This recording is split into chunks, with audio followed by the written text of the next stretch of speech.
Greetings, programs. Welcome back to ArcNeo Reviews, where, as promised in the previous video, we are taking a look at the Transformers Studio Series Bumblebee Ratchet.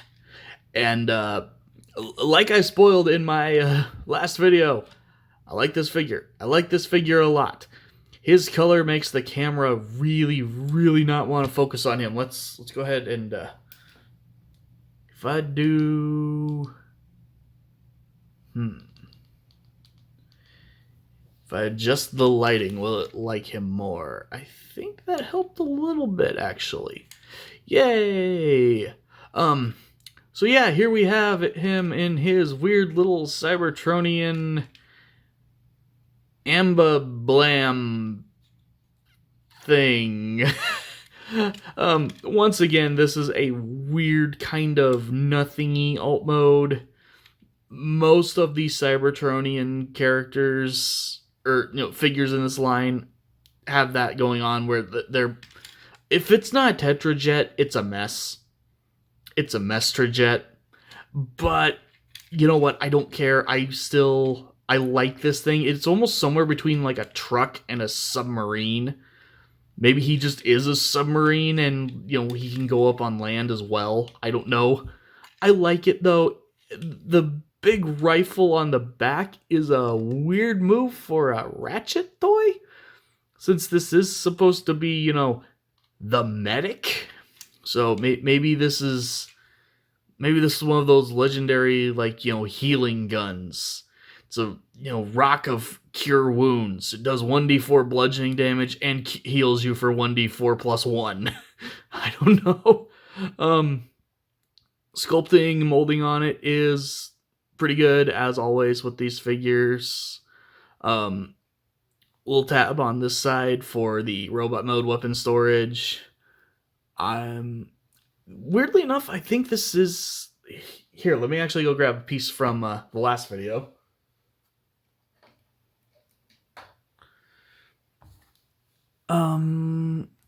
Yeah, this is one of those weird rifle ends where it's not quite the right size to hold anything. I don't know, maybe this is one of those weird cases where there's supposed to be another piece and it just wasn't in the box or something. I've actually had that happen before. I'll try to look into it after this video. But you get the little rifle. This guy looks more like what you would expect from a Ratchet figure after you take that off. The random gray spots, normally I'm all for breaking up a color scheme. They are a little weird on how they're handled on this guy, though. Overall, still decent little Subma truck thing mode. Rolls pretty well, What else can you want? Go ahead and get him transformed. Transformation on this guy is thankfully really smooth, just like it was on Brawn. That's one thing I love about most figures I've dealt with in this line. When you get to the ones that have the Cybertronian modes, the modes are kind of but they're not this long, drawn-out faff like the ones that turn into proper cars are. So, go ahead and open up these side panels right here. They are sort of pegging in there, as well as there's a little slot and a hook there that are joining right there behind the front wheels. So go ahead, get those open. Come in here and take this peg out of that slot and fold the arms down straight like that. Go ahead and rotate this whole section up. There are these tabs right here that are pegging in to these bottom slots there on what are going to be the thighs. Go ahead and open these up all the way and actually fold those flat as well. Just leave them like that. Come to the front here, fold this section up. Go ahead and unpeg this part right here. This is the one part of the figure that I'm not 100% sold on, because these tabs are, just molded in the clear plastic, going into those slots there on the very obviously going to be legs. I'm hoping these don't snap over time, but we'll see what happens with time. Go ahead and fold out the foot, fold down the leg, and then actually rotate the legs at the thighs 180 degrees, like that. Go ahead and straighten the legs out relative to the pelvis. Spin that around. Then if it hasn't already on its own, go ahead and take this section and rotate that all the way down. And let's see. Then go ahead and just start accordion folding all of this stuff up.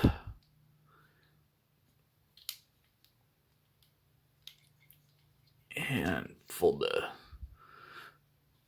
this upper section over, fold this section down, fold the shoulders back, go ahead and fold this up, and there are two little tabs right here that are going to slot in on either side of the windshield there, as well as there's a little clipping point here that will snap in eventually. Once you have everything lined up, there we go. And then, adorably, there is like a perfect his head shaped cutout in this panel. So go ahead and fold that back over him. Got these two weird shaped slots right here. These little tabs on these panels. Just go ahead and fold these all the way around. Tab those in. And then fold out the hands. Hopefully we're at least slightly staying focused. That is the thing that's always a killer about reviewing a Ratchet. He does not like to stay in focus. But there we go. There we have Ratchet in his robot mode. And if this isn't like one of the best blends of, you know, classic Ratchet stylings while still being like a modern, you know, movie Transformer design, I don't know what is. He's busy, he's complicated. You would not, you know, confuse this guy for not being Ratchet. I just remembered I forgot a step. The wheels here rotate. Okay, now he's done. But yeah, no, this is a really, really good little figure. Go ahead, bring him in. You can see that wonderful frowny face. He does actually have blue light-piped eyes, which is kind of an interesting touch. I remember a time when either everything was light-piped or nothing was light-piped. Here you'll get, you know, figures that come out in the same wave with each other. One's light-piped, one isn't. It's kind of weird how random they are with it. Not as clean as Brawn, mainly due to how he transforms. Again, you know, he had fold-up hands, which means there's going to be hollow spots there. You've got the back of the thighs, bottom of the feet. Overall, though, still, this is... He does not have that weird, you know, completely waffled out look that so many Transformers do when they just stop caring.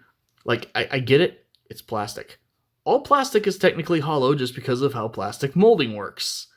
But they can hide it a little better. Or they can give you a second piece of plastic to cover it up. I do wish that... I mean, you've got a slot right there. I'm sure if I go on eBay, someone's got a kit where you slot it in there and it folds over and closes up the forearm gap. The forearm gap is a little egregious on this guy. Everything else, really, really good. Posability on him is also pretty good. Ball joint in the head, so you get wiggle and waggle, some up and down, full rotation, show off that blue crystal back of the head. Shoulders rotate at a weird point because of the big shoulder pad things, but they do move all the way around quite smoothly. Go all the way out. You can tree pose him, / T-pose him. He can assert healing dominance over, you know, Ironhide or someone. You do have a rotation right there just above the elbow. Elbow has 90 degrees of bend. Nothing at the wrist other than, you know, folding the hand back up. You got a waist rotation, which you had to use during the transformation process, so you should know about that already. Kicks forward all the way, kicks back all the way, does the full splits, rotation right there for the thigh, 90-degree bend at the knee, maybe like 92, 93 degrees, ankle rocker. A few joints on mine are a little loose, but not in any way that really affects anything, so it doesn't matter. Yeah, really, really good Ratchet figure. There is also this slot right here, which is for his blaster, so you can go ahead and peg it in either that way, or actually it looks a little better if you do it this way,